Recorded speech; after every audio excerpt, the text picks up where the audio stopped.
Bismillahirrahmanirrahim. Assalamualaikum warahmatullahi wabarakatuh. Bismillahirrahmanirrahim. Alhamdulillahi rabbil alamin.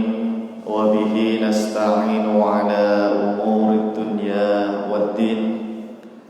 Wassalatu wassalamu ala ashrafil anbiya'i wal mursalin Sayyidina wa habibina wa syafi'ina wa maulana Muhammadin wa ala alihi wa ashabihi wa man tabi'ahum bi ihsanin ila yaumiddin, amma ba'du. Jamaah bapak-bapak dan ibu-ibu yang dirahmati Allah Subhanahu wa taala, alhamdulillah, puji syukur kehadirat Allah Subhanahu wa taala. Pada hari ini kita semua dipertemukan kembali oleh Allah Subhanahu wa taala dalam keadaan sehat wal afiat. Semoga kita yang hadir di majelis ilmu ini senantiasa dilindungi keluarganya oleh Allah Subhanahu wa taala, dimudahkan segala urusannya oleh Allah Subhanahu wa taala, dilapangkan rizkinya oleh Allah Subhanahu wa taala, dan mudah-mudahan Allah memberikan ilmu yang bermanfaat, ilmu yang barakah fid dunya wal akhirah. Amin ya rabbal alamin. Baik jamaah Bapak Ibu yang bukan Allah Subhanahu wa taala, gimana kabarnya, sehat? Alhamdulillah. Ini ada acara apa ini? Ramai banget nih. Alhamdulillah. Berarti semuanya ini insya Allah hamba pilihan. Amin. Semuanya nanti diberkahi oleh Allah Subhanahu wa taala insya Allah. Amin. Baik jamaah Bapak Ibu yang bukan Allah Subhanahu wa taala, sebagaimana tadi yang sudah disampaikan oleh Ketua DKM Ustaz Abdullah, insya Allah hari ini kita masih membahas fikih terkait Ramadan. Masalah fikih Ramadan. Yang sebelum Ramadan kita sudah membahas tentang apa itu? Salat tarawih ya. Masalah salat tarawih. Nah, hari ini kita akan berusaha untuk membahas tentang fikih puasanya ya. Walaupun ini sudah masuk tentang apa namanya? Hari kelima kita ya, puasa ini ya. Sudah hari kelima, tapi tidak apa-apa. Niat kita adalah murojaah. Niatnya apa? Murojaah. Karena tema seperti ini itu kan setiap tahun selalu diulang-ulang terus. Tapi saya yakin pasti ada yang lupa ilmu itu. Maka ini penting untuk murojaah ilmu yang kita pernah pelajari. Nah, untuk hari ini insya Allah poin yang pertama ya, tentang fikih puasa. Tarawih itu sudah kita bahas.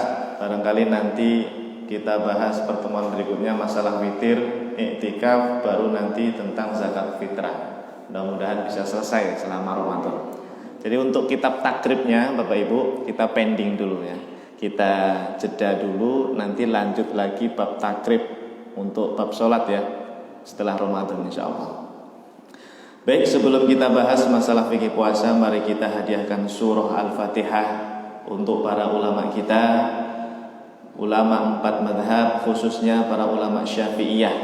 Mudah-mudahan dengan ini Allah memberikan keberkahan ilmu kepada kita semua. Amin ya rabbal alamin.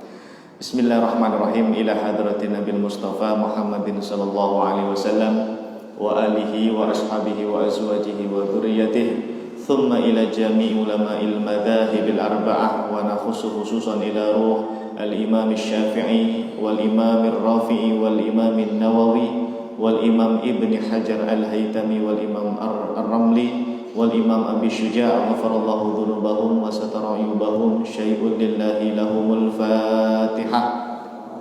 A'udzu billahi minasy syaithanir rajim. Bismillahirrahmanirrahim. Alhamdulillahi rabbil alamin. Ar-Rahmanir Rahim.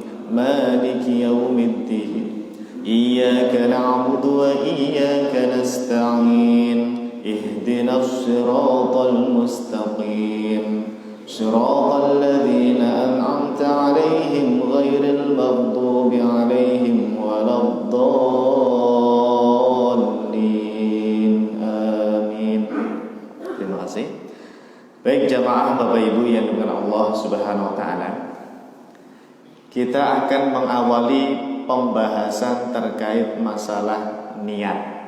Masalah apa? Niat puasa. Masalah niat ini nanti ada 4 poin. Tolong dicatat, ada 4 poin yang penting terkait masalah niat. Ada berapa? Ada 4 ya. Ini ngaji gak bawa pulpen, gak bawa buku, ini gimana ini? Ibu-ibunya bawa apa ini? Ya, dicatat ya. Kalau enggak dihafal, insya Allah bisa. Yang pertama jamaah, puasa wajib seperti puasa Ramadan itu niatnya harus malam hari. Bahkan ini sudah menjadi kesepakatan para ulama kita. Pokoknya kalau mau niat puasa Ramadan, ini kan puasa wajib ya, puasa Ramadan harus malam hari. Loh memangnya ada Pak Ustadz puasa niatnya siang hari? Ada, yaitu puasa sunnah. Puasa sunnah itu tidak harus malam hari niatnya. Boleh siang hari, andai kata hari Senin ya, di luar Ramadan ya. Hari Senin Anda dari sejak subuh sampai pagi jam 9, jam 10 belum makan, belum minum. Terus ingat, oh ini hari Senin, saya niat puasa Senin itu boleh. Yang penting qabla zawal kalau madzhab Syafi'i, sebelum adzan zuhur. Tapi kalau ingatnya setelah zuhur itu sudah tidak boleh niat puasa sunnah. Jadi batasannya qabla zawal, sebelum adzan zuhur baru boleh niat puasa sunnah. Nah untuk puasa wajib Bapak Ibu harus malam hari. Biasanya kapan malam harinya kita? Habis tarawih ya. Tapi sebetulnya tidak harus habis tarawih. Para ulama kita khususnya madzhab Syafi'i itu menyebutkan niat puasa itu sudah boleh sejak adzan maghrib, itu sudah boleh. Andai kata Anda nanti khawatir enggak terawihan di masjid misalnya ya, terawihan di rumah kan lupa biasanya enggak niat ya, maka Anda boleh itu niatnya itu pas buka puasa itu. Sejak adzan maghrib Anda sudah boleh berniat puasa untuk besok. Itu boleh ya. Tapi umumnya kita ya setelah tarawih ya, bareng-bareng dengan imam ya. Atau saat sahur masih boleh ya, masih boleh berniat. Yang penting malam, Pak. Di situ kita sebutkan dari adzan maghrib sampai sebelum adzan subuh.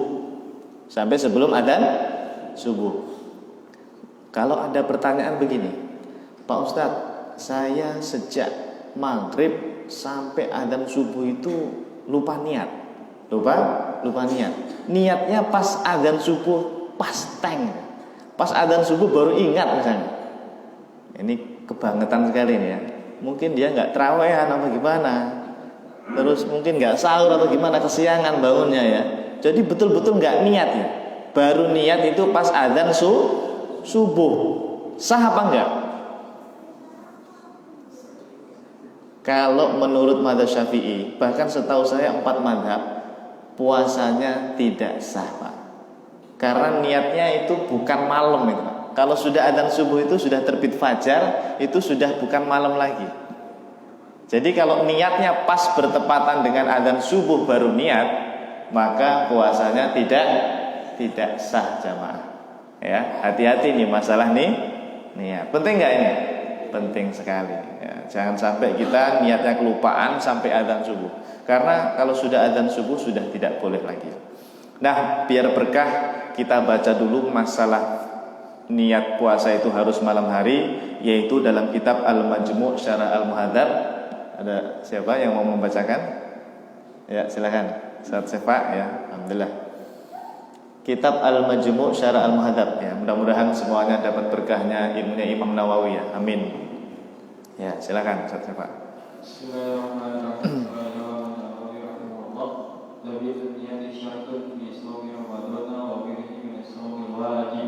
terus.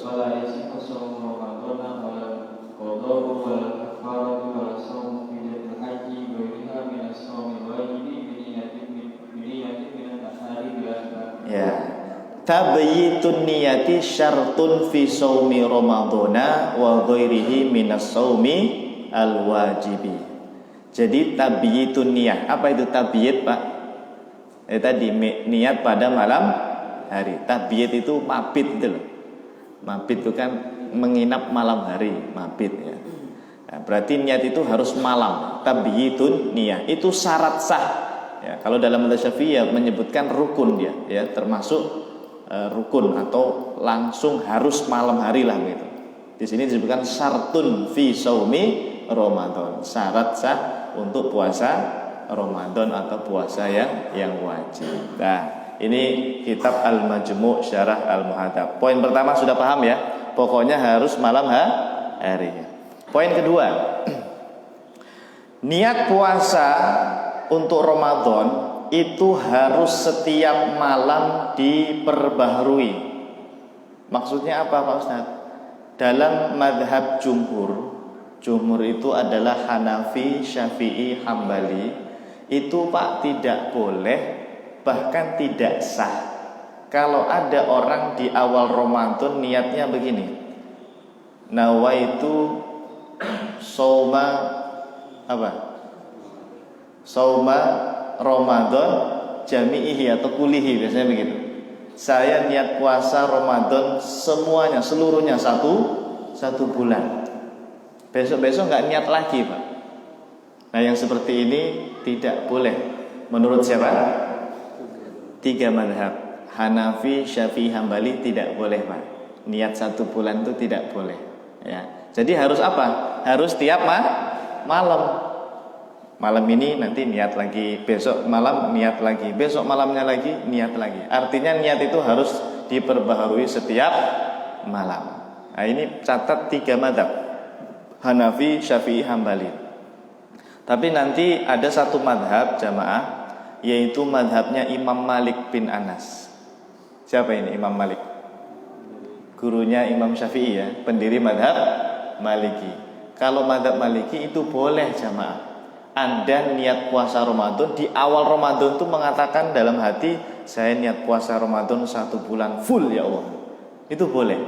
Nah, mazhab apa itu? Mazhab Maliki. Tapi kalau mazhab kita Syafi'i, termasuk mazhab Hanafi dan Hambali, itu fatwa resminya tidak boleh yang seperti itu. Artinya apa? Harus tiap malam. Oke. Coba dibaca fatwanya mazhab Syafi'i dalam kitab Al-Majmu' Syarah Al-Muhadzab. Ya.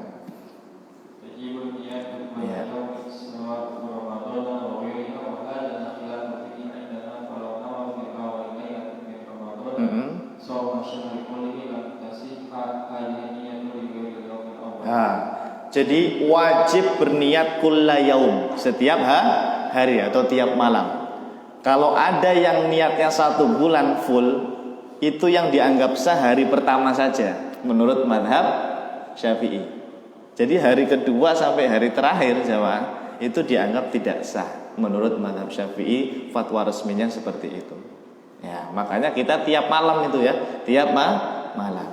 Tetapi jamaah Bapak Ibu, kadang ada jamaah saya itu ini, dia mengeluh, Pak Ustadz, saya sih pengennya pakai mazhab Syafi'i.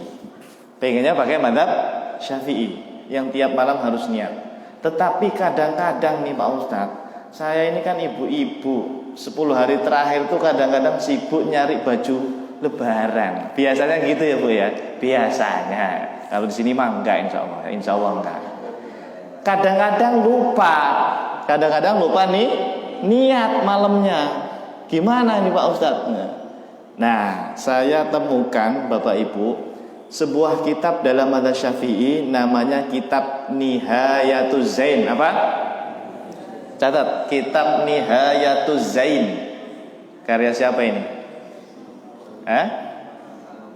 Imam atau Syekh Nawawi Al-Bantani ya. Kalau Al-Majmu' kita nyebutnya Al-Imam An-Nawawi, ada alnya, An-Nawawi. Tapi kalau yang dari Banten itu lebih dikenal Asy-Syaikh tanpa an, langsung Nawawi. Tidak pakai al ya. Tidak pakai al. Ingat-ingat ya. Bedanya Imam Nawawi yang pengarang Riyadhus Shalihin sama Syekh Nawawi Al-Bantani itu, untuk Nawawinya itu yang satu pakai al, yang satu tidak. Ya, paham ya? Beda itu. Beda orang kan? Beda orang. Yang dari Damaskus itu Imam An-Nawawi, pengarang kitab Riyadhus Shalihin. Riyadhus Shalihin itu Al-Imam An-Nawawi. Tapi kalau yang dari Banten kita mengenalnya dengan Asy-Syaikh Nawawi, langsung Nawawi, tidak pakai An-Nawawi, langsung Nawawi Al-Bantani. Nah, catat ya. Apa kata beliau? Ya, saya Pak bacakan. Wa yusannu ya. Wa yusannu fi awal syahri ayat ya sawma jami'an. Ya. Yughni. Wa dzalika yughni an tajdidiha fi kulli lailatin inda Imam Malik. Ya. Wa yusannu dzalika indana li annahu rubbama nasiya. Nah, ya. Ba'dil layali. Ya. Fayuqallidu. Fayuqallidu. Fayuqallidu Imam Malik. Ya. Jadi Bapak Ibu, alhamdulillahnya ini ya, ada seorang ulama dalam mazhab Syafi'i yang kita kenal dengan Syekh Nawawi Al-Bantani. Beliau mengatakan disunnahkan kalau bisa di awal Ramadan kita berniat puasa satu bulan. Berarti ini ikut mazhabnya siapa tadi? Imam Malik yang membolehkan niat 1 bulan. Itu disunnahkan, tapi bukan wajib. Disunnahkan, sebaiknya tetap berniat 1 bulan. Karena apa? Karena khawatir nanti ada yang kelupaan di hari-hari salah satu di bulan Ramadan, begitu kata beliau ya. Fayusanu dzalika indana rubbama nasya at-tabyid. Ya, barangkali nanti ada yang lupa niat malam hari, begitu. Maka untuk mengantisipasinya, Bapak Ibu, Anda di awal Ramadan itu tetap berniat puasa 1 bulan, tetapi besok-besoknya hari kedua, ketiga niat lagi. Madzhab Syafi'inya tetap dipakai begitu. Ya. Umpama nanti kok hari ke-29 Bu ya, lupa enggak niat, maka insya Allah sudah tercover dengan mazhab Maliki. Loh, ternyata ada yang membolehkan seperti itu, yaitu Syekh Nawawi Al-Bantani. Bahkan di kitab lain catat ya, Imam Ibnu Hajar Al-Haytami, Pak Eko. Wah, ini Pak Eko rajin sekali nih. Imam Ibnu Hajar Al-Haytami dalam kitab Tuhfatul Muhtaj, beliau juga sama fatwanya, membolehkan taklid kepada Imam Malik yang niat 1 bulan. Silahkan, tidak apa-apa. Tapi ingat ya, kalau tiap malamnya masih ingat, tetap niat lagi begitu. Paham? Nah, jadi intinya apa untuk madzhab Syafi'i? Niat itu pokoknya harus tiap malam. Tetapi kalau khawatir ada yang kelupaan, disunnahkan di awal Ramadan niat puasa 1 bulan, begitu. Paham? Alhamdulillah. Oke. Masih ada 2 poin lagi masalah niat. Nah, langsung. Yang poin ketiga, Bapak Ibu, niat yang hukumnya sunnah adalah niat yang dilafazkan di mulut kita. Saya ulangi, perhatikan. Niat yang hukumnya sunnah adalah niat yang dilafazkan di mulut kita. Memangnya ada yang wajib, Pak Ustaz? Ada. Yaitu yang poin keempat. Niat yang hukumnya wajib adalah niat yang di dalam mana? Dalam hati kita. Disinilah Bapak Ibu, kita harus bisa membedakan mana yang hukumnya sunnah, dia tidak mempengaruhi keabsahan puasa, dan mana yang hukumnya wajib, justru itulah yang mempengaruhi keabsahan ibadah puasa kita. Coba dibaca dulu fatwanya, biar nanti kita jelas ya masalah niat ini. Ya.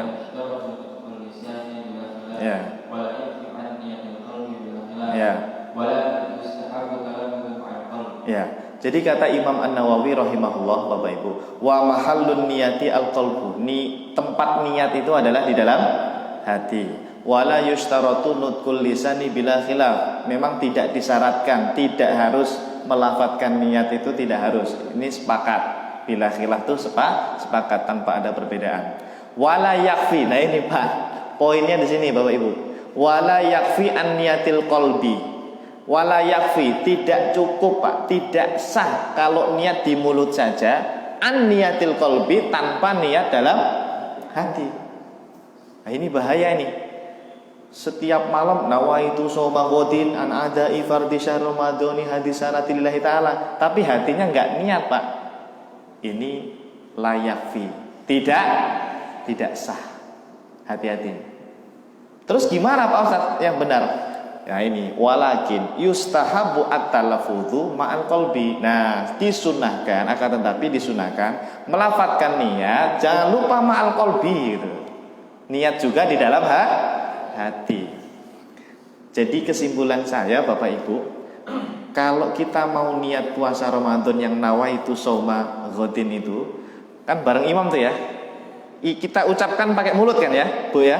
Ya Pak ya, pakai mulut. Itu hukumnya apa? Sunnah. Setelah itu Bapak Ibu jangan langsung bubar. Anda diam sejenak, niat lagi dalam hati. Niat lagi dalam hati. Kenapa niat lagi dalam hati? Karena hukumnya wajib. Itu yang menentukan sahnya puasa kita. Ayo ini, hati-hati nih. Pokoknya masalah niat ini ya.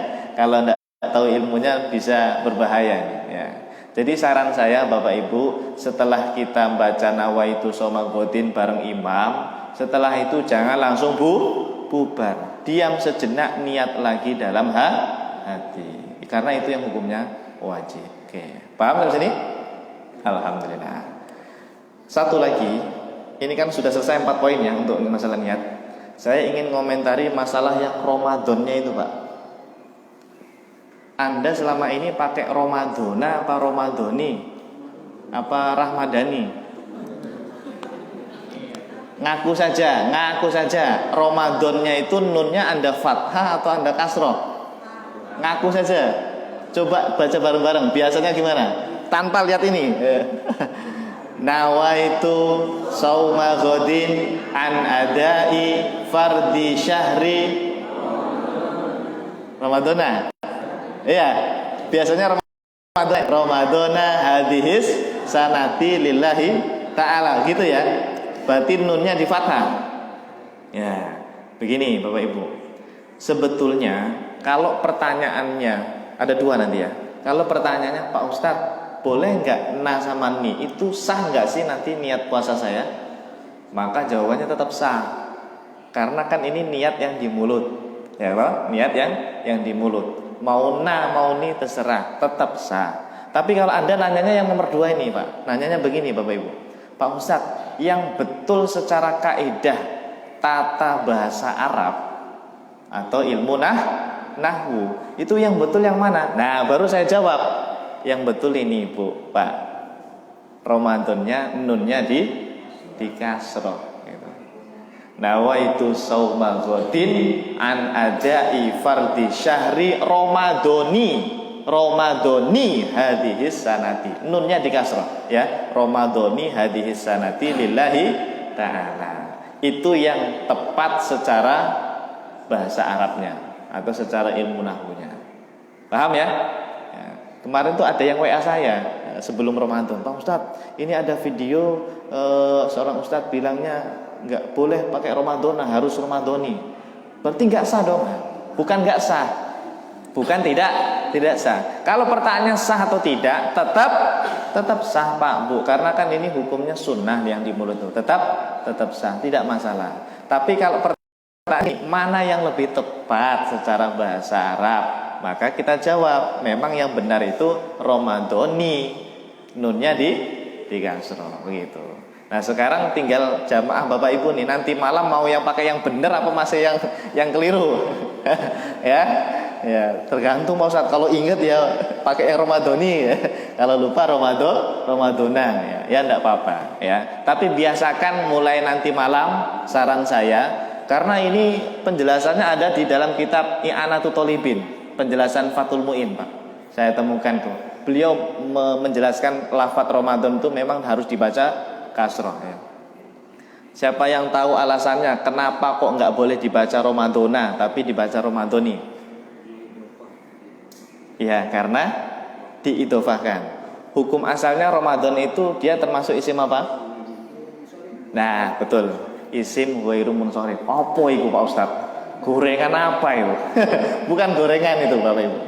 Nanti silahkan pelajari dalam ilmu nahwu ya, belajar bahasa Arab ya Bapak Ibu. Ada bab dalam ilmu nahwu itu tentang isim ghairu munsharif. Isim ghairu munsharif itu dia lafadz yang tidak bisa menerima tanwin, tidak bisa an in un gitu. Harus a i u. Ya, namanya isim ghairu munsharif. Nah, isim ghairu munsharif ini kalau dia di tempat jar ya, fi mahalli jarrin, dia harus pakai fathah harokatnya. Ya, harus pakai fathah. Kecuali, nah ada kecualinya. Kecuali kalau dia diidhofahkan. Nah, tadi yang kata Ustaz Abdullah, kalau diidhofahkan maka isim ghairu munsharif itu enggak berlaku pakai fathah. Dia pakai kasroh lagi. Begitu ceritanya. Kalau bingung ya sudah, nanti belajar lagi ya ilmu nahwunya dengan siapa ya? Sama guru bahasa Arabnya insyaallah. Oke, nah intinya pokoknya jangan lupa setelah niat di mulut, kemudian diam sejenak niat dalam hati. Untuk niat dalam hati Bapak Ibu boleh bahasa apa saja. Mau pakai bahasa Jepang silahkan, mau pakai bahasa Indonesia, bahasa Jawa, bahasa Sunda silahkan. Yang penting pakai bahasa yang dimengerti aja ya. Tidak harus berbahasa Arab. Oke. Masih kuat? Masih ya? Satu lagi ya. Setelah ini tanya jawab sajalah biar nggak ngantuk nanti. Masalah imsak nanti ada 4 poin juga. Pertama, dinamakan imsak Bapak Ibu sekalian secara syar'i itu disebutkan oleh para ulama min tulu'il fajri ila ghurubish syamsi. Coba ulangi, min tulu'il fajri ila ghurubish syamsi. Apa itu maknanya? Min tulu'il fajri, sejak terbit fajar ila ghurubish syamsi, sampai terbenamnya matahari. Kalau bingung, terbit fajar itu azan subuh. Azan subuh berarti sampai kapan? Terbenamnya matahari itu azan maghrib. Jadi namanya imsak. Imsak itu kan artinya menahan dari hal-hal yang membatalkan puasa. Kita puasa itu sejak kapan sih aslinya? Nah, kalau aslinya sih sebetulnya sejak azan subuh sampai azan maghrib begitu. Ya. Terus bagaimana imsak yang 10 menit sebelum azan subuh itu Pak Ustaz? Ya? Kalau itu imsak yang 10 menit sebelum azan subuh yang tertera di jadwal ya, di jadwal kita itu, jadwal imsakiyah itu sebetulnya untuk hati-hati. Untuk apa? Berhati-hati. Artinya apa? Imsak yang dijadwal itu sebetulnya masih boleh makan minum, masih boleh Pak, tidak apa-apa, tetap sah, masih boleh. Ya, yang penting segera diselesaikan. Ya, jangan sampai kebablasan sampai adzan subuh begitu. Karena apa? Karena imsak yang asli itu pas adzan subuh itu. Kalau sudah adzan subuh sudah tidak boleh makan minum. Paham ya? Oke, pokoknya dinamakan puasa itu sejak adzan subuh sampai adzan maghrib. Poin kedua. Nah, ini yang barangkali banyak di antara kita yang tidak tahu tentang waktu sahur. Sebetulnya dinamakan sahur itu sejak kapan sih gitu. Karena ada orang begini Bapak Ibu. Dia pulang tarawih. Tarawihnya berapa di sini? 20 rakaat ya. Tambah witir 3, 23. Pulang-pulang lapar. Tadi sih pas berangkat tarawih perutnya kenceng ya. Kenceng. Pas sholat 23 langsung kempes lagi. Pulang-pulang kecapean ya. Kelaparan. Makan lagi mindu Bu, mindu ya. Nambah lagi. Pas dia makan jam 9 tadi, pulang dari masjid jam 9 malam tadi, dia pas makan tuh dia ingat, langsung niati sahur aja lah. Sekalian sahur, nanti nggak usah bangun lagi ya. Langsung sahur dia Pak jam 9 itu. Apakah yang seperti itu bisa dikatakan sahur? Ternyata kata Imam Nawawi gimana Ustaz Sefa? Ya, biar lebih berkah kita baca kitabnya. Ya. Ya, waktu sahuri kata Imam An-Nawawi rahimahullah, jamaah, waktu sahur itu sejak bainan nisfil laili wa tulu'il fajri, yaitu sejak nisful lail. Apa nisful lail? Tengah malam. Tengah malam itu ya kalau kita jam berapa? 12 malam.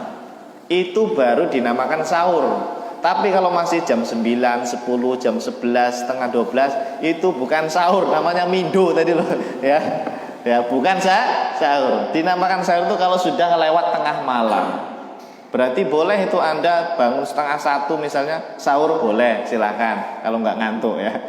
Biasanya sih kita jam-jam 3 atau jam 4 ya sahurnya ya. Tapi jam 12 itu sudah boleh, karena sudah masuk nisful lail, tengah malam. Oke. Baru tahu atau pernah nggak tahu?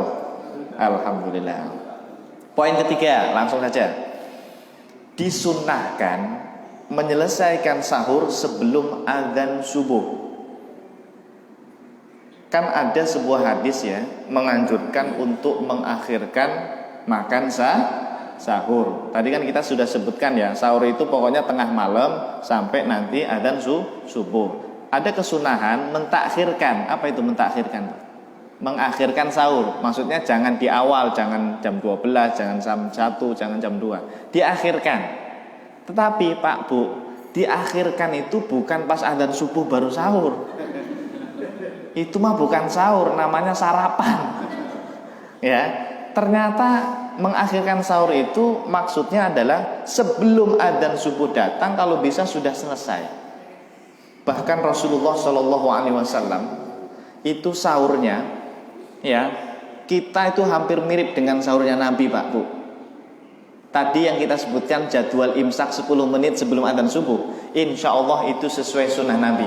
Amin, insya Allah. Kenapa? Ini hadisnya. Ustaz Sefa, silahkan dibaca. Ini hadis tentang imsak yang ada di Indonesia ini. Silahkan. Radhiyallahu anhu. Sallallahu alaihi wasallam.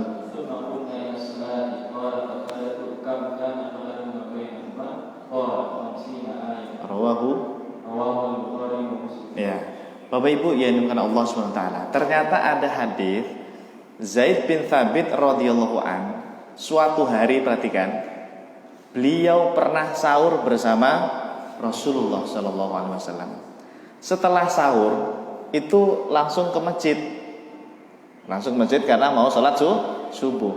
Perawi namanya Qatadah, dia nanya kepada Zaid bin Thabit, "Kam kana qadru ma bainahuma?" Berapa sih kadar atau apa ya? Ukuran atau jarak antara selesainya sahur Nabi dengan waktu sholat subuh. Ya, jedanya berapa sih kadarnya? Kam kana qadru ma bainahuma, begitu. Kata beliau begitu. Dijawab Pak, qala khamsina ayah. Dalam riwayat lain qadra khamsina ayat. Ya kira-kira seperti orang baca 50 ayat Quran. Anda kalau baca surat Yasin itu 50 ayat itu berapa menit biasanya? Kan Yasin itu 83 ayat ya. Ya kira-kira 50 ayat itu 10 menit ada? Ya kira-kira 10 menit Pak, atau 15 menit lah. Tergantung bacanya ya. Tergantung bacanya cepat apa lambat gitu. Ya kira-kira 10 menit gitu. Berarti Pak Bu, Nabi sahur, setelah sahur itu masih ada waktu jeda untuk menuju masjid sambil nunggu adzan subuh. Itulah namanya mentakhirkan sahur. Bukan tadi pas adzan subuh baru sahur, bukan. Tapi setelah sahur beliau selesai itu masih ada waktu gitu. Ya kurang lebih berapa tadi? 10 menit atau 50 ayat membaca Al-Quran.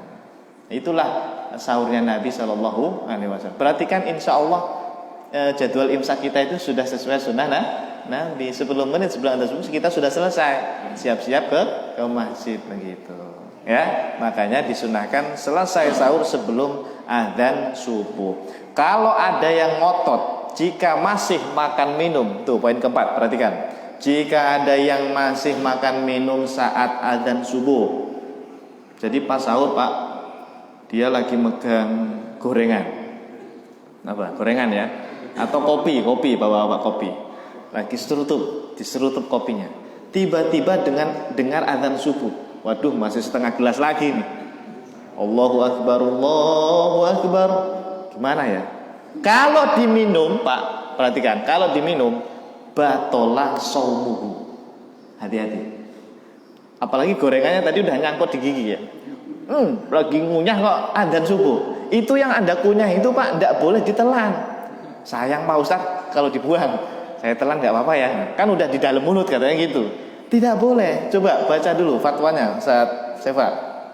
Imam Nawawi yang mengatakan zakarna man tola al-fajru.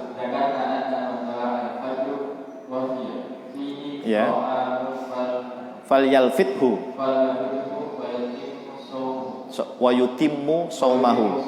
Ya. Fa in ibtala'ahu ilmihi. Ya. Nah, ini Pak, Bu. Kami telah sebutkan, kata Imam Nawawi, barang siapa yang tola al-fajru, sudah masuk adzan subuh, sudah dengar adzan subuh, wafifihi itu di dalam mulutnya, fi itu mulut, ya, famun loh. Wafifihi dan dalam mulutnya, to'amun, ada gorengan, ada makanan, ya, ada lontong sayurnya, Bu, misalnya di mulutnya. Itu falyal fithu, harus dimutahkan pas adzan subuh tadi. Maksudnya dikeluarkan. Harus dikeluarkan dari mulutnya itu. Wa yutimu shaumuhu, dan dia puasanya sempurnakan, teruskan, enggak apa-apa, enggak batal. Tapi fa in ibtalahu, kalau ditelan tuh yang di mulut tadi itu ya, ba'da ilmihi bil fajri, padahal dia tahu tadi sudah adzan subuh, batola shaumuhu, puasanya batal. Wah, perhatikan, banyak orang yang ya di sana, di luar sana, Pak, Bu, katanya kalau adzan subuh itu boleh menghabiskan yang di tangan, katanya begitu.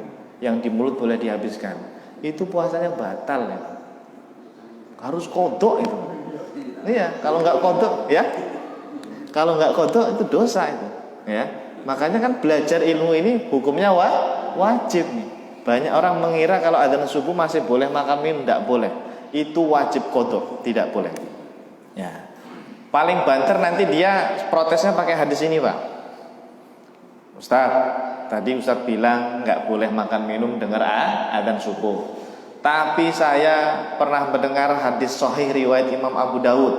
Oke, apa hadisnya? Dia baca. An Abi Hurairah radhiyallahu anhu qala Rasulullah sallallahu alaihi wasallam, "Idza sami'a ahadukumun nidaa wal ina'u 'ala yadihi fala yad'hu hatta yaqdiya hajatahu minhu." Kata Nabi SAW, Pak Ustadz, jika salah satu kalian dengar azan dan di tangannya ada makanan, ya, wal ina'u ala yadihi, ya, wadah makanan atau gorengan tadi loh, atau kopi lah ya, itu fala yad'u, jangan diletakkan sampai dia habiskan.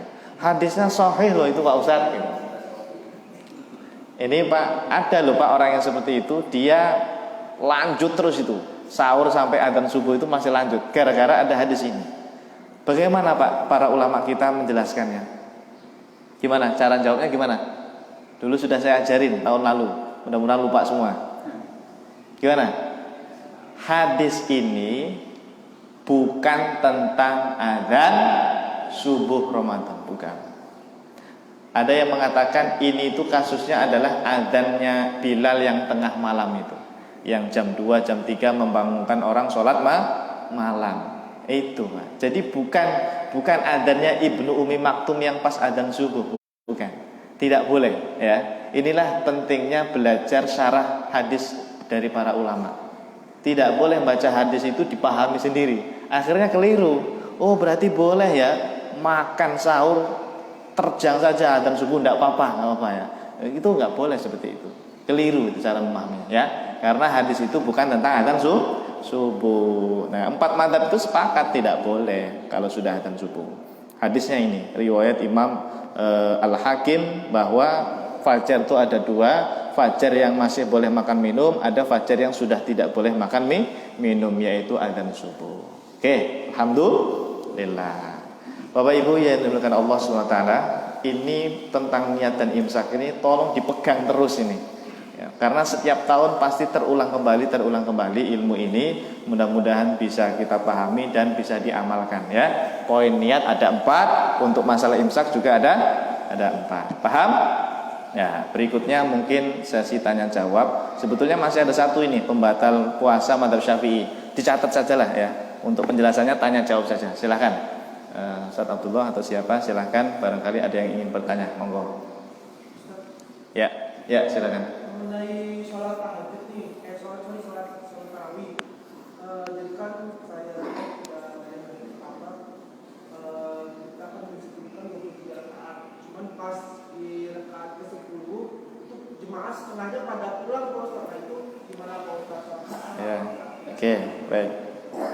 Berarti masalah jumlah rakaat tarawih itu ya. Untuk masalah jumlah rakaat tarawih Bapak Ibu, mayoritas ulama dari kalangan ulama salaf 4 mazhab, Hanafi, Maliki, Syafi'i, Hambali, itu rata-rata mengatakan afdolnya itu 20 rakaat. Berapa? 20 rakaat, Pak. Dan itu dari sejak dulu sampai sekarang itu seluruh kaum muslimin di dunia ini mayoritas itu mengamalkan yang 20 rakaat. 20 rakaat. Tapi kemudian memang muncul nih pendapat baru. Muncul pendapat baru. Di antaranya nanti sekitar tahun 2000-an. Ya, tahun 2000-an ada Syekh bin Baz, Syekh Utsaimin, termasuk Syekh Albani itu. Beliau-beliau ini yang menganjurkan sholat tarawihnya itu 8 rakaat. 8 rakaat. Tambah witir 3 berarti 11. Tambah witir 3 jadi 11. Maka di sini kita harus jujur memang kalau mau mengikuti ulama salaf 4 mazhab itu ya 20. Sholatnya 20 rakaat. Kalau yang selama ini kita pakai itu ya itu pendapat 4 mazhab itu Pak. Mazhab Hanafi, Maliki, Syafi'i, Hambali itu 20. Tetapi kalau ada saudara kita, mohon maaf ya, saudara kita yang dia pas 8 rakaat pulang itu tadi ya. Ya, 8 rakaat dia pulang karena dia beri keyakinan tarawih itu ya 8 bukan 20 begitu. Ya, silahkan, berarti Anda tidak ikut ulama salaf. Gitu aja. Anda ikut ulama khalaf. Yaitu tadi Syekh bin Baz, Syekh Utsaimin dan Syekh Albani. Ya, tidak apa-apa. Tetap kita hargai. Silahkan kalau mau 8, tapi Anda jangan menyalahkan yang 20 karena yang 20 itu sudah menjadi ijma' para sahabat di zamannya Khalifah Sayyidina Umar bin Khattab radhiyallahu anhu. Dari sejak masanya Umar itu Pak, 20 itu Pak. Ya, dan Umar tidak mungkin berbohong atas sunnah Nabi. Hadisnya sahih itu yang 20 rakaat itu riwayat Imam Al-Baihaqi. Ya. Ya, jadi untuk yang 20 itu sebetulnya pendapat jumhur. Kalau yang ikut 8 itu ya pendapat barulah dari kita sebutnya begitu. Ya sholatnya tetap sah ya, cuma tadi kurang afdal. Kan cuma dapat 8 dia. Sementara yang afdal itu berapa? 20 begitu ya. Wallahu a'lam bishawab. Ada lagi? Ya, enggak silakan. Waalaikumsalam warahmatullahi wabarakatuh. Alhamdulillah. Iya betul. Saya ingin bertanya Pak, misalkan kita nih malamnya imam misalkan gitu kan. Iya. Nah ketiduran bangun setelah subuh. Ini. Oh, jima malam hari terus ketiduran ya. Nah ini curhat ini ya Pak ya. Oh mewakili ya. Yang sono sebetulnya malu mau nanya ya. Ya baik, bagus ini pertanyaan bagus Bapak. Benar bagus ini Pak Ustadz. Malam hari suami istri perang syar'i ya, melakukan hubungan badan jima, ketiduran sampai bablas azan subuh baru bangun misalnya, atau jam 5 baru bangun. Bagaimana status puasanya? Oke. Kalau puasanya tetap sah. Puasanya tetap sah. Lalu apa yang dilakukan? Langsung mandi terus sholat subuh. Tidak apa-apa. Dalam keadaan junub berpuasa itu tetap sah. Yang penting perangnya malam. Ya. Tapi kalau perangnya pas azan subuh ya nggak boleh, malah kena denda apa itu 2 bulan puasa 2 bulan berturut-turut ya. Pokoknya kalau perangnya malam tidak apa-apa, Anda belum mandi sampai bablas adzan subuh tidak masalah, puasanya tetap sah begitu. Tapi dalam pengalaman tapi dalam mazhab Syafi'i memang sunnahnya kalau bisa mandi itu sebelum adzan subuh, sunnah tapi Pak ya. Tapi kalau mau ditunda atau kayak tadi ketiduran tidak apa-apa, tetap sah ya. Bahkan Rasulullah SAW pernah seperti itu ya. Untungnya kok ada contohnya langsung dari Nabi ya. Nabi pernah junub karena Rasulullah SAW, kata Aisyah radhiyallahu anha, yusbihu junuban. Beliau pernah dalam keadaan junub. Yusbih itu kesiangan gitu ya, udah masuk adzan subuh gitu. Tsumma yaktasil wa yasum. Nabi perlu kemudian mandi dan lanjut puasa. Artinya tidak apa-apa. Tetap sah. Alhamdulillah gitu ya. Yang penting malam melakukannya. Oke. Ya, sudah terjawab ya? Ya. Wallahu a'lam. Ada lagi ibu-ibu barangkali? Ya, silakan Bu. Ya. Oh ya, pakai mic biar kedengeran ya.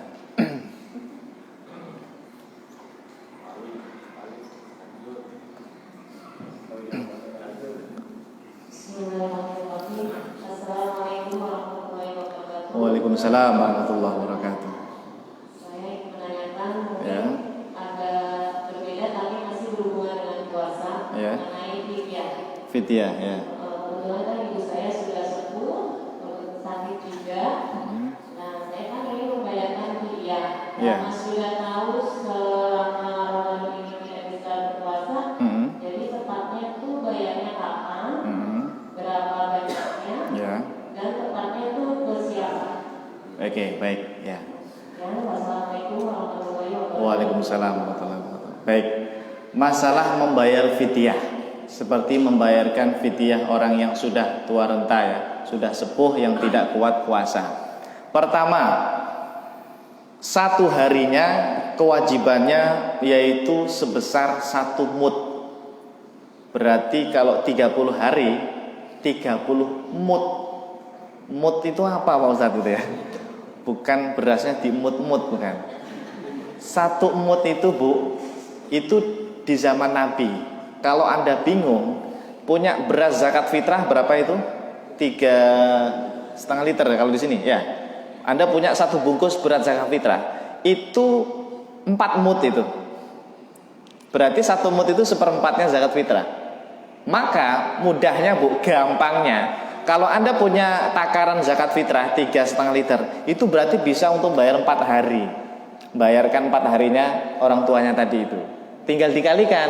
Kalau beras zakat fitrahnya 2, berarti bisa 8 hari, ya toh? Kalau punya 3, berarti 12 hari. Terus dikalikan. Intinya gampangnya 1 mud itu 1/4 zakat fitrah gitu.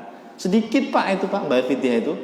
Tetapi saya tambahkan, bayar fidyah utamanya dilebihkan. Karena kan sedikit Pak, 1/4 zakat fitrah Pak. Ya, untuk 1 harinya itu. Untuk 1 hari tidak puasa di Ramadan, bayarnya 1 mud, yaitu 1/4 zakat fitrah. Paham ya? Ya, dilebihkan saja utamanya. Atau tambahin minyak sayur atau telur misalnya, nggak apa-apa. Yang penting, ini sekaligus yang nomor 2, bayarnya harus makanan pokok yang mentah. Tidak boleh dimasak. Nah ini dalam madzhab Syafi'i harus mentah, berarti beras. Seperti Anda bayar zakat fitrah, persis. Nah kalau diuangkan nanti madzhab Hanafi. Madzhab Hanafi membolehkan pakai uang. Tapi saran saya kalau masih bisa pakai beras saja. Madzhab Syafi'i memang utamanya apa? Beras yang mentah. Bahkan tidak boleh dimasak. Nasi kotak gitu misalnya Bu ya. Nasi kotak aja lah, isinya tempe, sambel, sayuran gitu, dibagikan gitu. Jangan ya. Utamanya tetap beras yang mentah. Ya beras yang mentah ya, kalau matang nasi ya. Beras memang mentah, nggak ada beras matang ya.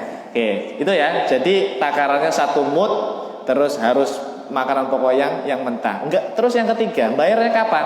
Bebas. Pas Ramadan boleh, atau setelah Ramadan juga boleh. Bahkan boleh dicicil. Kalau Mas baru bisa nyicil 4 hari enggak apa-apa. Ya, tidak harus langsung. Kepada siapa? Kepada fakir miskin. Ya, tetangganya atau siapa terserah begitu. Cukup ya? Alhamdulillah. Ya, baik. Untuk pembayaran zakat fitrah yang menggunakan beras itu afdolnya takarannya liter apa kilo?